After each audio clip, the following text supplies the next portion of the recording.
अब देखिए, बीजेपी को इस चुनाव में राजस्थान में भी नुकसान हुआ है। पार्टी को 25 में से 11 सीटों पर हार मिली है। कल प्रधानमंत्री मोदी से राजस्थान के सीएम भजन लाल ने मुलाकात की थी। माना जा रहा है कि हार के कारणों को लेकर सीएम ने पीएम को जानकारी दी है। अब इससे पहले शनिवार और रविवार को प्रदेश स्तर पर हार के कारणों की समीक्षा की गई। अब पार्टी में बयानबाजी शुरू हो गई है और पार्टी नेताओं पर ही सवाल खड़े किए जा रहे हैं।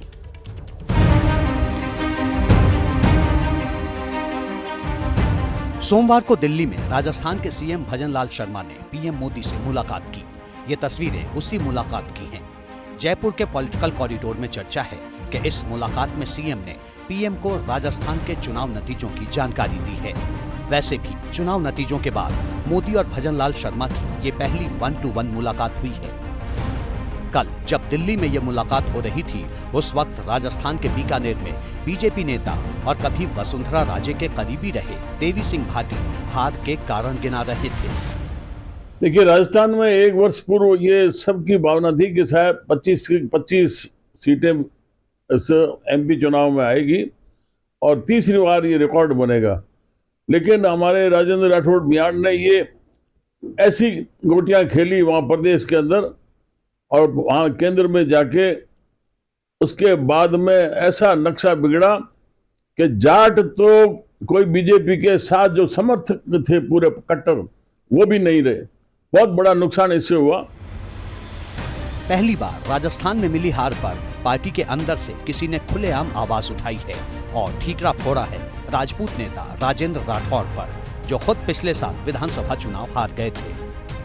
देवी सिंह भाटी का यह बयान तब सामने आया जब जयपुर में भारतीय जनता पार्टी के नेताओं ने 2 दिनों तक हार पर मंथन किया।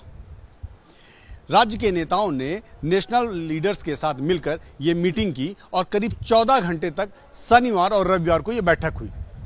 एक सीट पर चर्चा हुई और इस बैठक में राज्य के मुख्यमंत्री भजन लाल शर्मा भी मौजूद रहे। 2014 और 2019 के चुनाव में बीजेपी ने राजस्थान की 25 में से 25 सीटें जीती थी।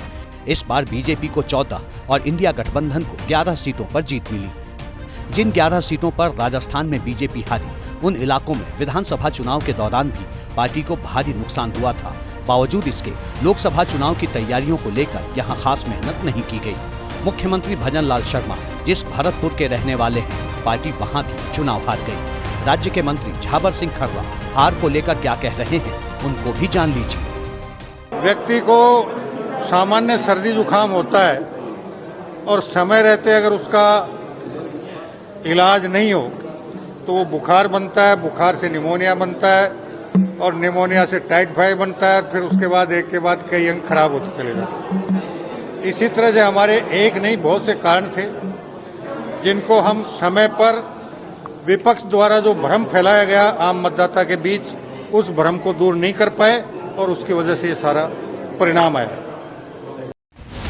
राज्य में 33 विधानसभा सीटें ऐसी रही जहां विधानसभा चुनाव में पार्टी जीती थी, लेकिन लोकसभा चुनाव में वहां पिछड़ गई।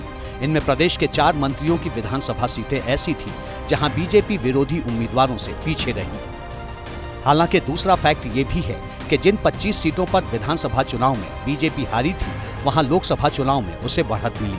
अगर यहां भी विधानसभा की तरह पीछे रह जाती तो नतीजे और बुरे हो सकते थे।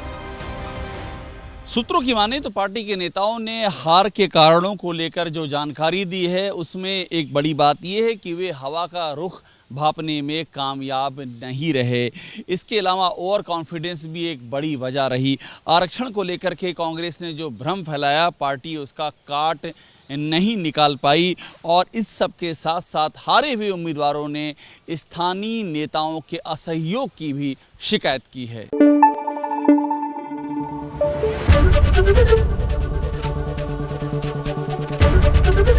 एबीपी न्यूज आपको रखे आगे।